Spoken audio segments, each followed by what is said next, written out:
¿Qué tal, Cristian? ¿Cómo estás? Gonzalo, a ver, leía tus columnas y también la entrevista que le das ayer al diario El Comercio, pero la primera pregunta era esa: ¿cuánto más pudo haber alcanzado Pedro Castillo si se le daba un poco más de tiempo, teniendo en cuenta justamente la tendencia al alza que mostraba en los últimos días?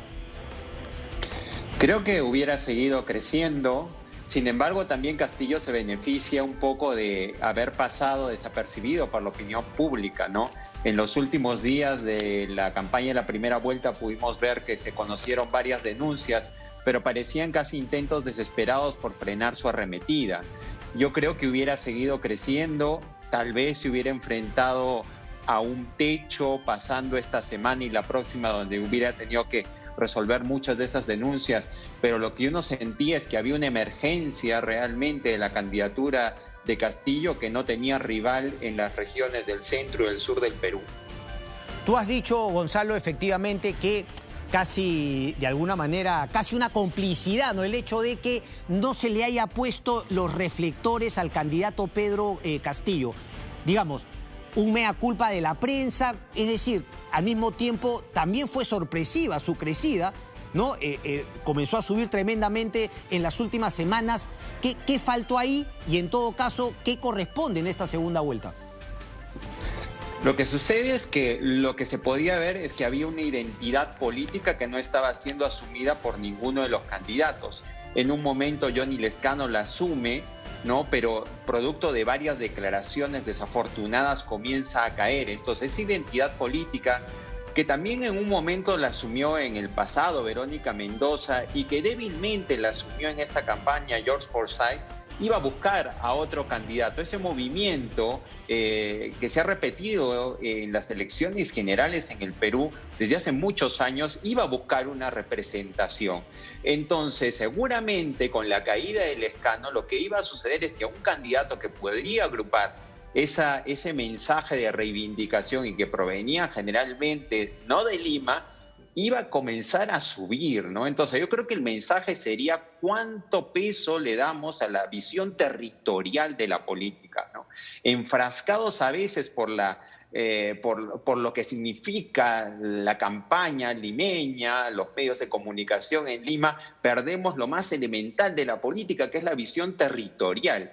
Y ahora que tú has presentado los resultados de la encuesta de Ipsos, por ejemplo, ya de la segunda vuelta, da cuenta pues de que hay una marcada separación entre el voto de las regiones y el voto de Lima. Y no diría solo de Lima, en Lima hay varias Limas, ¿no? Porque hay una Lima seguramente que va a votar por Keiko Fujimori y otra Lima que va a votar por el profesor Pedro Castillo. Entonces, en ese sentido, habría que ponernos a pensar cuánto podemos descentralizar el debate público y llevar las agendas regionales a la gran política. ¿Cómo así, Gonzalo? ¿Cómo se haría ese paso y quiénes son los llamados justamente a hacerlo? Mira, yo creo que en primer lugar hay una ausencia de estudios de opinión pública regionales. En regiones generalmente las campañas son muy artesanales, no se producen instrumentos de medición. Tú lo que tienes a veces son proyecciones de votos, pero lo que tienes es un estimado general, no puedes hacer una proyección por macroregiones. No existe eso, no existe think tanks que tengan liderazgo a veces que puedan promover investigaciones regionales, ¿no? Como en otros países, como en Colombia, por ejemplo. Entonces, creo que en regiones en Perú, tanto nuestras élites, ¿no? Empresariales como nuestras élites, a veces académicas, no llegan a penetrar en esas regiones porque, no sé, seguramente tienen más intereses en que se promueva una agenda política centralizada, ¿no? Pero eso comienza a tener pues limitaciones, ¿no? Claramente esta elección muestra que eso tiene una limitación y que si las élites pues no se comprometen con una visión descentralizada y territorial de la política, pues van a tener unas malas perspectivas. Gonzalo, y justamente ese debate que se ha dado en los últimos días, ¿no? Decir que no todo es culpa del centralismo porque también han habido presupuestos y también han habido, ¿no? Gobernadores regionales de una u otra ideología que han tenido dinero en las manos, pero no han sabido invertirlo bien. Por lo tanto, es como decir, bueno, no le echen tanto la culpa a todo de Lima porque también ha habido un descentralismo que no ha funcionado.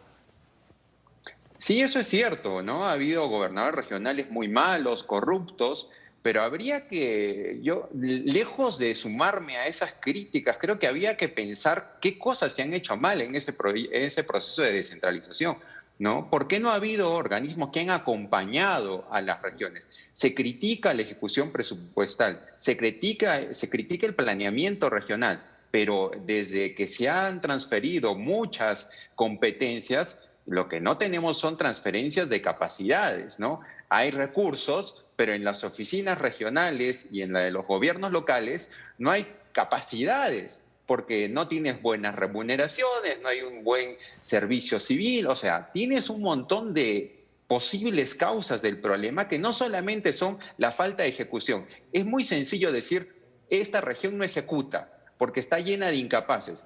¿Cómo yo hago para trasladar capacidad al gobierno regional? O es así con una varita mágica, yo digo, toma dinero, toma competencias y ya está, ya tienes todo. No es así. Entonces, al inicio del gobierno de PPK dijo que iba a transferir una oficina, iban a haber funcionarios de proinversión en todas las regiones del Perú. Y eso nunca llegó a suceder. Entonces, creo que lo que también debe repensarse en esta campaña es algo que no ha estado presente en la primera vuelta. ¿Qué tipo de espacio le damos a fortalecer el proceso de descentralización auténtico? ¿Cómo podemos cambiar? Tú has dicho bien, hay gobiernos regionales que no ejecutan bien, que son corruptos, ya, pero ¿cómo podemos fortalecer eso? Eso no ha estado en debate en la primera vuelta, porque de nuevo hemos tenido una agenda de debate tan centralista que nos olvidamos de eso. Entonces ya no, creo que el debate tiene que girar en torno a aquello que podemos resolver del Perú desde una mirada regional. Y esas élites regionales, ¿por qué no también haber puesto eso justamente sobre el tapete? Se ha dado quizá justamente desde el punto de vista centralista aquí en Lima, pero ¿acaso en los debates para congresistas de regiones se ha dado esa polémica? ¿Cómo también mejorar las capacidades en nuestras regiones y no mirar siempre finalmente a Lima? No, ha sido muy escasa esa polémica, ¿no? También por la falta de recursos, por la falta de iniciativa. En regiones, y te hablo de la macro sur, a veces las élites también están adormitadas, ¿no? Prefieren girar en torno a sus espacios empresariales, ¿no? Entonces no se meten ya en política, no participan activamente en la dimensión de las grandes discusiones regionales, ¿no? Y eso también hay que hacer ahí una autocrítica, porque de lo contrario luego muchos de los empresarios regionales van a quejarse de las elecciones, pero bien poco hacen para involucrarse en la discusión pública. Clarísimo. Gonzalo, en la entrevista que comentaba, ¿no?, te preguntan si es que Keiko Fujimori tiene la posibilidad de disputarle las zonas en las que Castillo ha ganado. Y me parece que esas zonas también las muestra justamente, ¿no?, esta primera encuesta de Ipsos. Pero tú respondes efectivamente algo muy interesante. Keiko Fujimori tiene algo que no tenían ni López Aliaga ni De Soto: la chance de disputarle el voto popular. Porque Keiko tiene expertise, imagino que también pesa ahí la figura del padre. Y dices que no necesita ganar en esas regiones, pero ser competitivo. ¿Por dónde crees que viene justamente esa capacidad de Keiko Fujimori? Y de la otra parte, ¿cómo puede contrarrestar esas posibilidades del fujimorismo histórico de Alberto el candidato Pedro Castillo, Perú Libre? Lo que pasa es que Keiko tiene, y por el fujimorismo, tiene un importante apoyo de sectores populosos en los vasos de leche, en los comedores populares, ¿no?, que tienen un recuerdo del gobierno del padre. Entonces, creo que allí Keiko entra tal vez con una mayor posibilidad que la que tenían Hernando de Soto o el mismo López Aliaga, ¿no? Y creo que ahí sí puede disputar claramente Keiko Fujimori ese voto que hoy día, según Ipsos, vemos que mayoritariamente se inclina por la candidatura del profesor Castillo, ¿no? Y en ese sentido creo que ahí es donde debe estar la arena de batalla del fujimorismo, ¿no? Creo que también han renovado un poco sus cuadros juveniles, ¿no?, tratando de disminuir el alto antivoto que tenían entre jóvenes. Eso también va a ser interesante de verlo. Pero también el profesor Castillo tiene mucho que cosechar en el antifujimorismo, ¿no? El antifujimorismo, yo lo decía también en esa entrevista, ya no es el antifujimorismo de Barrios Altos, de La Cantuta. Ahora es el antifujismo, claro, es el antifujimorismo de la bancada con K, de los aplausos protocolares. Eso es lo que está en la memoria más fresca de los jóvenes y también de las personas que tienen entre 20 y 25 años, ¿no? Que no tienen que acordarse de la dictadura de Fujimori para tener algo contra Keiko Fujimori. Por lo tanto, va a ser una disputa, creo yo, mucho más cerrada de lo que algunos pronosticaban el fin de semana pasado. ¿En qué sentido cerrada? ¿Te parece que estos números, esta diferencia 42-31, se va a ir tornando cada vez más ajustada desde tu punto de vista o no? ¿Por qué lo dices que va a ser un tema ajustado? O más que todo respecto a ideas, no tanto porcentajes. Me refiero a los primeros pronósticos que se hicieron la semana pasada, que daban que daban ya como ganadora a Keiko Fujimori. Creo que subestimaban también el papel que puede tener Pedro Castillo como el candidato que puede estar encarnando no solamente un reclamo de reivindicación, sino una emergencia tal vez de las regiones con respecto al poder central de Lima. Entonces lo veía muy débil, creo que se asociaba esa lectura muy elemental de decir Keiko al único candidato que le podía ganar era Pedro Castillo. Tal vez esto pueda ser real, ¿no? Cuando vayamos a la segunda vuelta, pero de nuevo creo que no es un panorama tan sencillo. Hoy día hemos visto que inicia una segunda vuelta con uno de los márgenes más grandes en una encuesta que Ipsos nos presenta de plano para iniciar una segunda vuelta. Entonces, si Keiko Fujimori también quiere entrar a la disputa del voto regional, sería bueno que haya propuestas que puedan responder a la agenda de las regiones que están y que no están en este momento con Keiko Fujimori. El sur peruano viene siendo desde hace mucho tiempo relegado en su desarrollo y hay muchos proyectos como el gasoducto, como Majesiguas 2, que eternamente, el aeropuerto de Chincheros, que siempre se prometen, que pasan de gobierno en gobierno y nunca llegan a concretarse. Entonces, tal vez sea esta la oportunidad para que Keiko Fujimori pueda tener un mensaje dirigido a esos proyectos, porque de lo contrario yo veo muy difícil que pueda disputarle territorialmente ese voto. Territorialmente, quiero que el tiempo me gana, pero quiero que elabores nuevamente eso, ¿no? Porque claro, tú dices que se han centrado en temas políticos, en propuestas del plan de gobierno, pero se ha perdido de vista ese tema territorial. Nuevamente, acláranos, por favor, para que la gente vea por dónde deberían venir justamente las estrategias en esta segunda vuelta. Sí, creo que queda claro que Keiko Fujimori tiene un bolsón de votos muy importantes en el norte y en Lima, y especialmente en ciertos distritos de Lima. Creo que ella tiene que ser competitiva en el sur del Perú, ¿no? No tiene que ganar, ¿sí? Pero por lo menos tiene que procurar no perder por mucho. Y esa es la dimensión territorial a la que me refiero y a la que muchos candidatos renunciaron en primera vuelta. Tratar de disputar el territorio. Castillo ha hecho una campaña territorial. Una de las cosas que yo rescato en el artículo es que Castillo, incluso con el riesgo de que lo detengan, sin tener miedo a que lo detengan, porque para él, pues siendo dirigente del magisterio, el riesgo de que lo detengan, está acostumbrado a convivir con esos márgenes, si quieres verlo, de la ilegalidad, y él puede competir allí, ¿no? Entonces, donde otros veían una imagen, pues, que podía ser usada en contra, ¿no? El candidato detenido, él no lo vio, él hizo una disputa territorial.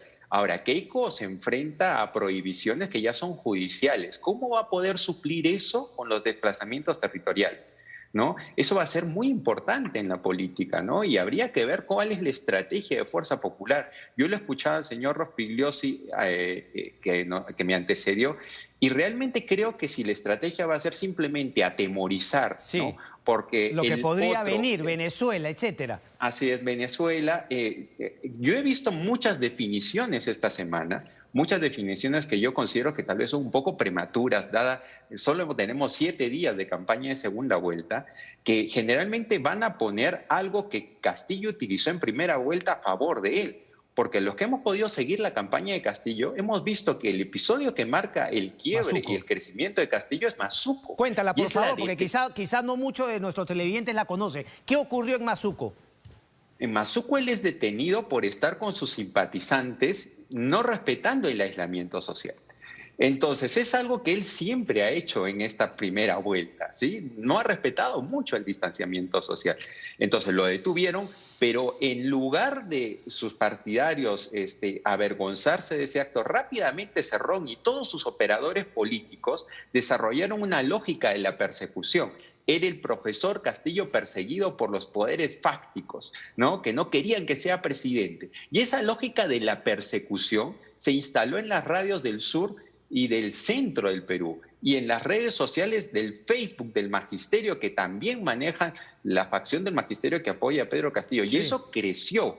Entonces, si vamos a comenzar a instalar la lógica simplemente de la persecución y del gran enemigo Castillo, en lugar de combatir sus ideas políticamente, creo que lo van a terminar encumbrando en lugar de debilitarlo, ¿no? Correcto. Solamente una última, y ya que tiene justamente, ¿no?, esa, digamos, te has metido más en lo que es el candidato Castillo. ¿Va a haber un cambio entre la campaña de la primera y la campaña de esta segunda vuelta? Tú decías también en uno de sus artículos si es que finalmente firmaría o no una hoja de ruta para llegar. Parece que no necesitaría firmar una hoja de ruta. Y lo otro sería, ¿cuál va a ser su relación también con Lima, con los medios? ¿Va a mantener esa distancia y nuevamente va a ser una campaña territorial o sí necesita de los medios de Lima? Quiero saber si va a venir acá a que lo pueda entrevistar o no, Gonzalo. No, yo creo que sí, necesariamente, porque tú te diste cuenta que George Forsyth en un momento optó por no hacer entrevistas, sí, y él creía que esa era la mejor estrategia, pero hay un momento en que eso ya no tiene pues justificación. Hay un momento de la campaña donde el candidato tiene que exponerse, los debates, la opinión pública, ¿no? Entonces va a haber un momento en que Castillo, que no era muy conocido en la primera vuelta, va a ser escrutado por la opinión pública, esquilmado, y seguramente va a tener que hacer frente a eso. Y ya no solamente va a poder abrazar la lógica de la persecución, pero cuidado con también simplemente perseguirlo por miedos que no impliquen el combate a su programa, ¿no? Y eso puede activar en el Perú, digamos, movimientos sociales que en este momento no conocemos y no estamos en la capacidad de diagnosticar. Interesante. Gonzalo, un placer como siempre. Muchísimas gracias, maestro. Te mando un abrazo. Gracias. Cuídate. Chao. Ahí está, Gonzalo Bandi. Interesantísimo, ¿no? Finalmente lo que se viene. Vámonos.